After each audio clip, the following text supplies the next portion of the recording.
Weddings are not cheap, and most of the time is spent trying to ensure that your guests have a good time. So this week we're talking about the 5 things your guests just don't care about.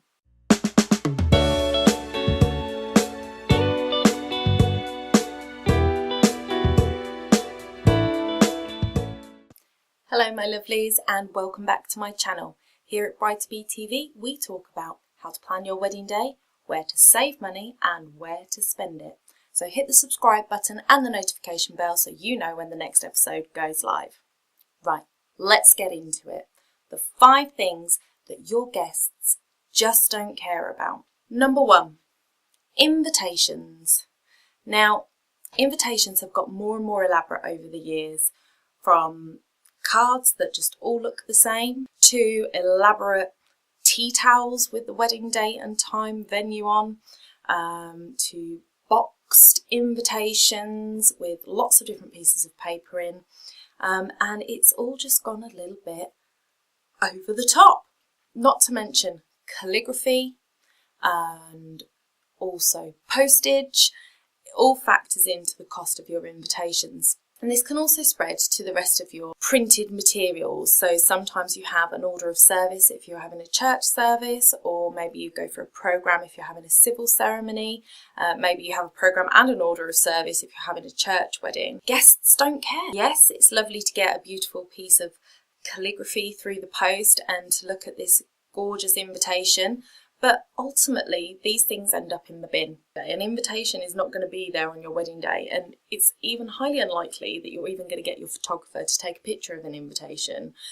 So in 20 years' time, you'll probably forget what they look like in the first place. So this is one area where you can really save some money. Of course, if invitations is one of your non-negotiables, and if you want to talk about non-negotiables, you need to go back to wedding budget video, and I'll link that in the description below. If it's one of your non-negotiables and you are a stationery lover like I am, and you just want beautiful invitations, then have at it. It's your money, you spend it where you want. But this is one area where your guests are not going to be heartbroken if they just get a card in the mail that says, please come to my wedding. Number 2, your guests don't care about the thread count of your linen. Venues will offer you different levels of linen options, and go with the basic. You can look at getting coloured runners if you've got trestle tables. Bring in your theme with your centerpieces and the decoration on the table, rather than going for high-end linens. Nobody's going to be sitting there going, I wonder what the thread count of this tablecloth is. So go for the cheapest option. Do go for floor length, because that just looks smarter than showing table legs. But other than that, they're really not going to be bothered about the quality of your tableware. At the end of the day, tablecloths are there to protect the table, not to wow your guests. So save some money and go for the basics. Number 3, cake. Your guests don't care to eat cake. I have been to many weddings where the bride and groom have cut the cake, they've had the picture taken, and that was the last you heard of the cake. And the bride and groom end up taking the cake home with them. And if it's a 3, 4, 5 tier cake, that's a lot of cake, and yeah, you may have worked hard to get your bride body before your wedding day, but nobody wants to eat 5 tiers of cake. So it is a tradition to cut the cake, and it is a tradition to keep the top tier, which is usually fruit cake, and freeze it, keep it for your christening of your first child. However, these days we're a lot less traditional. Oftentimes you'll already have a child. Sometimes you won't like fruit cake, and other times you might not like cake at all. So there are alternatives, and if you really want to do a cake cutting, then you don't have to go for three tiers. You can just have 1 tier. Talk to your cake maker about having some false tiers.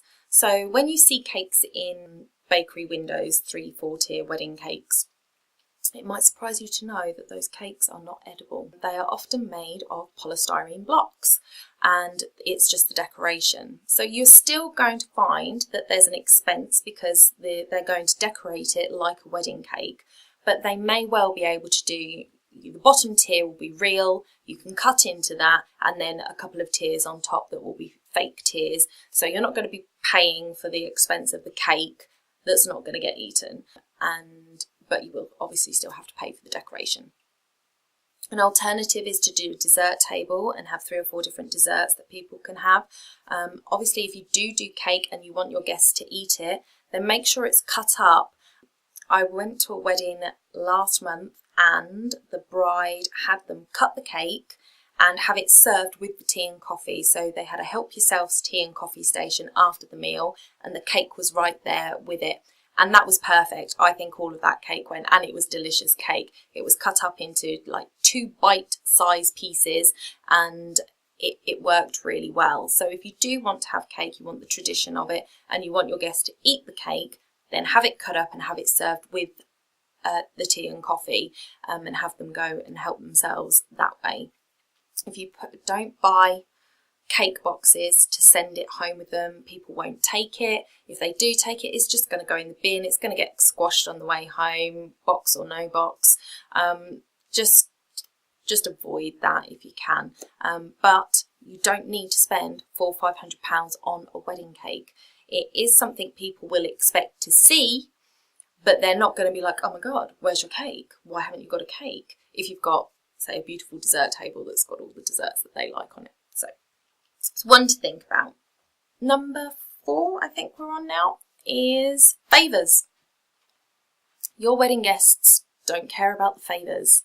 They will often leave them behind unless they are sweets that they're going to be nibbling on before they get their first course of their dinner. They're not going to take them home. If they do, they're probably going to end up in the bin, just like the cake. I have had a lovely wedding favour from a wedding. It was actually my stepsister's wedding, and she had done, I feel really guilty admitting this now, sorry Hilary, she had done hot chocolate cones. So she got hot chocolate powder in a plastic bag at the bottom of the cone. Then she had got mini marshmallows in the top of the cone, and she tied them up with ribbon, and they'd made little button biscuits to go with it. They had 2 holes in, looked like buttons. I think there's probably 4 or 5 biscuits, tied up with a bit of tartan ribbon because her other half is Scottish. And I brought them home and they sat in my cupboard for way longer than I'd like to admit, and I never used them. And she got this lovely little tag with it that said, you know, thank you for sharing our day. We'd like you to relax when you get home. So have a cup of hot chocolate on us, something like that. And it was adorable and it was beautiful, but I didn't use it. Another friend of mine had rock made with her wedding date through it. It was a big chunk of rock. Again, sat around for years, I think, on top of my fridge before I threw it away because I don't eat rock. And I certainly don't eat great big chunks like this, so it wasn't really edible for me. So it went in the bin. The wedding that I went to last month, great favour. Mini candle, fitted in my handbag. It was Yankee candles, one of those little foil ones. I will use that because I love candles, but even if I don't use it immediately, if I find it in 2 years' time, I can still use it. It's usable. It's not going to go out of date like food does. So as a better option, but again, I'm sure she found that there were quite a lot of candles left over. She did do the smart thing and she only gave them to the ladies, so the guys didn't get any favours. The ladies got a candle. That might be a way you want to go if you don't want too much wastage.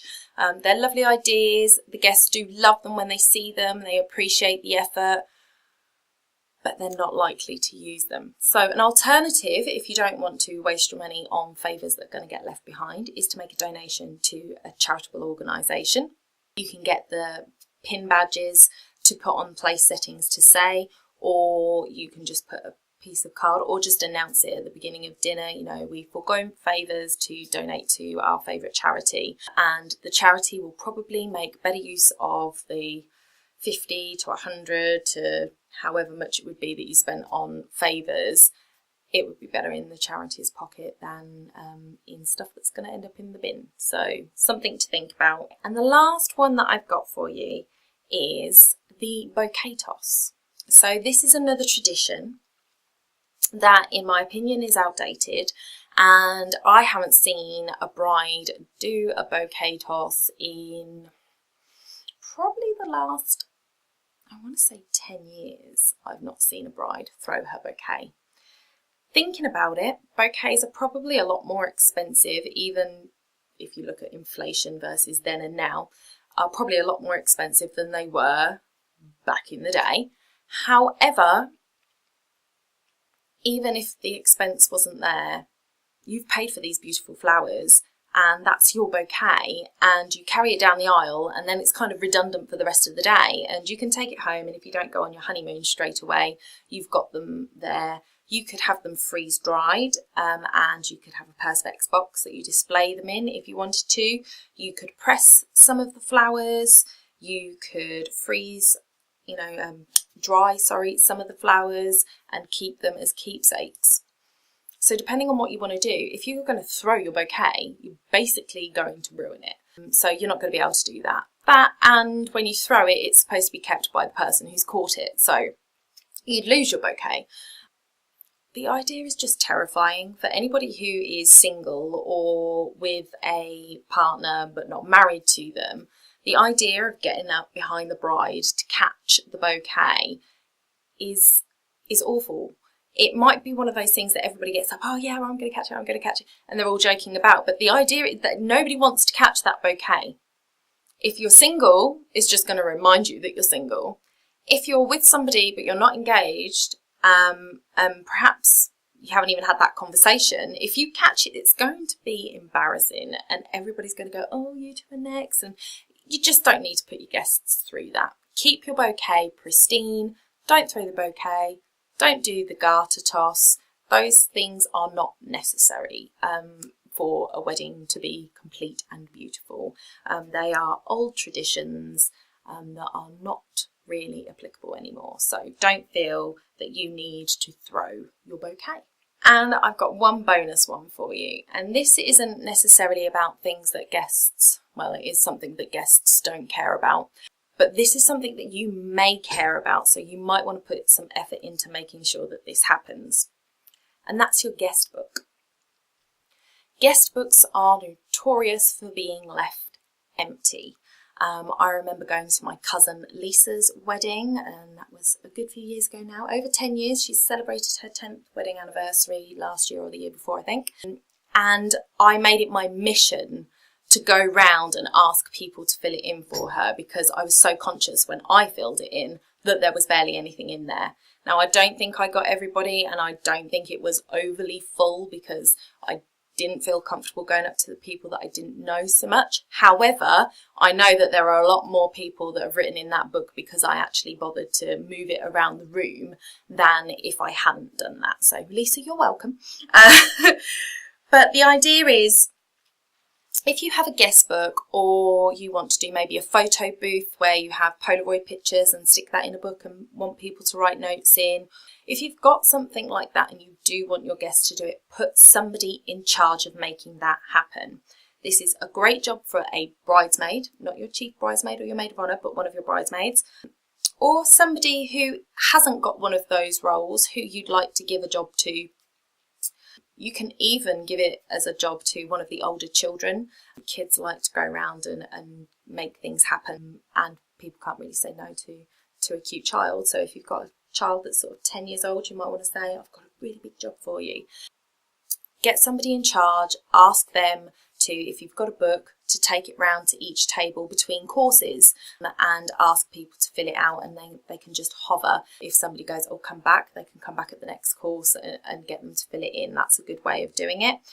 If it's a photo booth type thing that you want to do, then I would suggest having it announced at the end of dinner, The photo booth is going to be open for the next hour. The bride and groom would love it if you would go and take a picture and write a quick note in their book, and have the photographer there with the Polaroid camera taking the snaps, and have somebody designated there to stick the picture in the book and ask people to just sign or make a comment in the book. Sometimes an easier one because they haven't got to think about a big long list of advice and they're not looking at a great big blank piece of paper.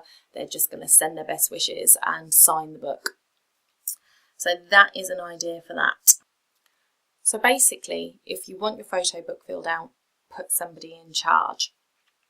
If you aren't bothered about having that keepsake, then by all means, don't waste your money. And this leads me back to what I keep saying, which is it's your day and you need to do it your way. So if you want to spend your money on these things, then by all means spend your money on them. If you would rather save money on these areas because you know your guests aren't going to be that fussed about them, and put more money into the entertainment, then by all means do that. You have got to do what feels comfortable for you. It is your day, and as much as you want your guests to have a good time, you want it to look the way that you envisaged, and you might have certain things in that are non-negotiable, like having a beautiful 5-tier wedding cake to look at while you're eating your dinner.